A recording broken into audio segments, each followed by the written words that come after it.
Sometimes I really need to scale back my theories about me and about everything, in my grand pontificating about all that there is. Sometimes, the pontificating just gets away from me. And there are times when I really need to scale it back to the bare basic of what I can say for absolute certain. In as clean and as pure of a way as I can. And at the very least, one thing that I can say is that there is absolutely nothing that I have ever experienced that is not within consciousness.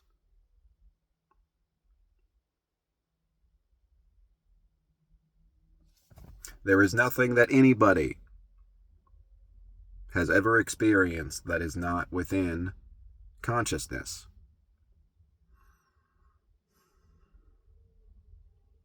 Now, it's easy to think that there's some big sensor that is like this human body that's producing consciousness. That's where consciousness is coming from. But it actually ends up turning out to be the reverse.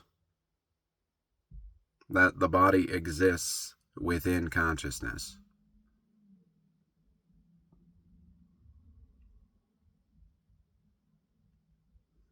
Consciousness is the only thing that I am absolutely certain of.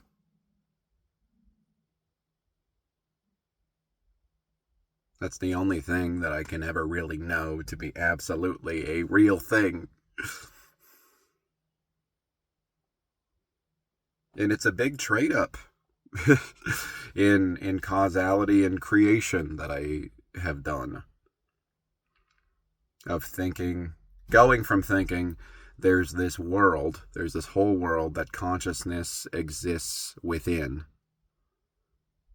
No, there is a whole world that exists within consciousness.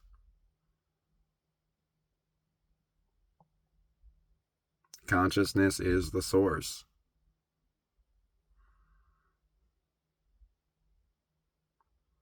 And even, hearing this years ago, there's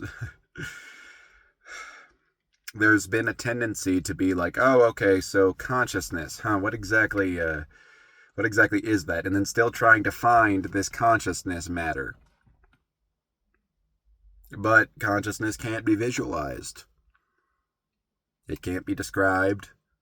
It can be, you can try to imagine it, but nothing will be accurate. Anything that you can think of as being consciousness is inherently limiting it to just being something. Honestly, I think of it often as like a sort of sparkly matter that exists somewhere in the ether when I do visualizations, even knowing that is not actually what it is. There's no specific physical manifestation of consciousness. I've heard it described as, the pixels on a screen. Almost. And you are the character that's within that screen. There's no way for you to reach out and grab it. There's no way to seize it. There's no real way to quantify it with any kind of scientific study.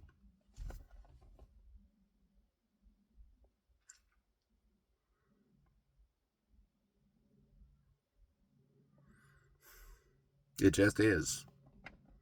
It just is. Quietly, and I would almost say statically, like it's not moving, but I don't know if that's true. It doesn't make itself easy to see. It doesn't make itself easy to perceive. It can really only be It can really only be sensed when the mind has ceased trying to find it.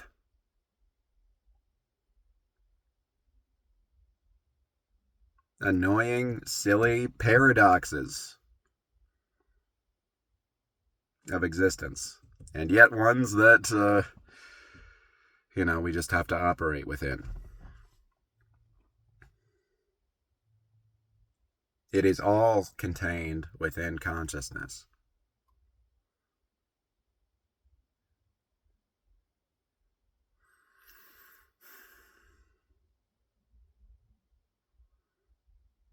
And there's this object and that object and every other thing that we can label when we look around.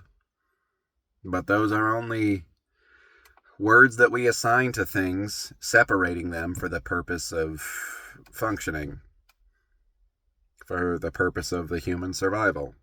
And there's nothing wrong with that at a relative level. And it's just that consciousness doesn't make that discernment in its own way.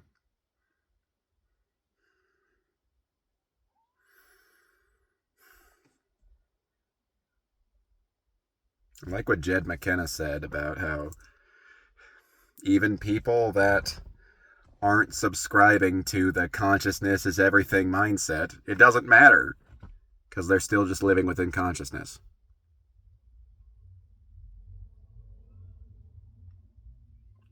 It's a theory and a mindset, sure.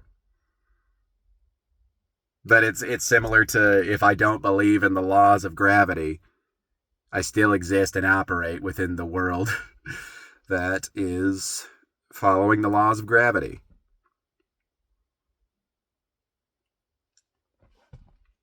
The behavior of consciousness is beyond any kind of physical laws.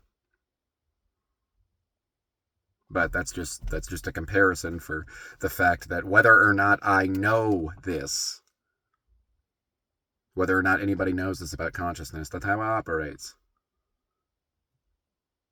As not only the universal perceiver of everything, but the universal creator of everything.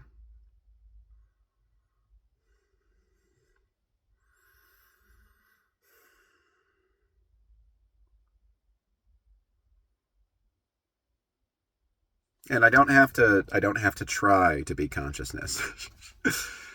Isn't that funny? On the spiritual seeking path, you try so hard to just be pure consciousness. And ironically, sometimes it's exactly that seeking that takes you farther and farther away from being in touch with what you actually are. I don't have to change anything about Joe and how he thinks. I don't have to force him to think more enlightened thoughts. I don't have to force him to act morally. I don't have to force him to have good emotional maturity. Those are all great things for him, sure. But for the purposes of knowing what is, he still only exists within consciousness. Whether he's always thinking spiritual thoughts or not.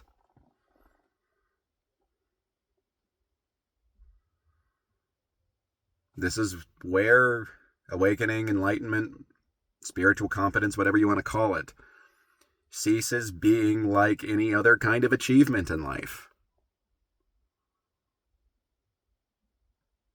There is some sense of, yes, I had the work to kind of have some sense of the truth. And so, yeah, that's cool. And all that it fundamentally is knowledge of what I am. And what I always have been. What I really am changed absolutely zero, whether or not I knew it or not. And whether or not I can phrase it well, speak it well into the world. It remains the same. And I remain the same.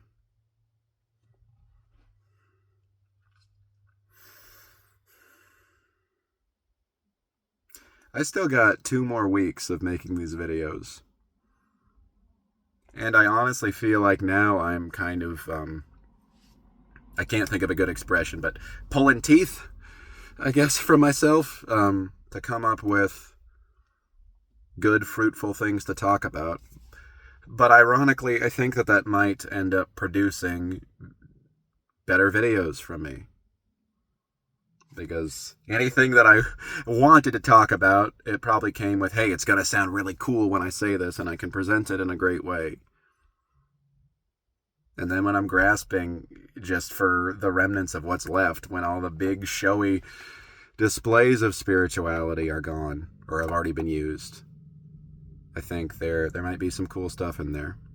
So I'm still excited, even though I'm nervous, and yeah, we'll just leave it at that. There is always the possibility that the rest of the videos will be like paint drying, but I don't know, I kind of like my own proverbial paint drying.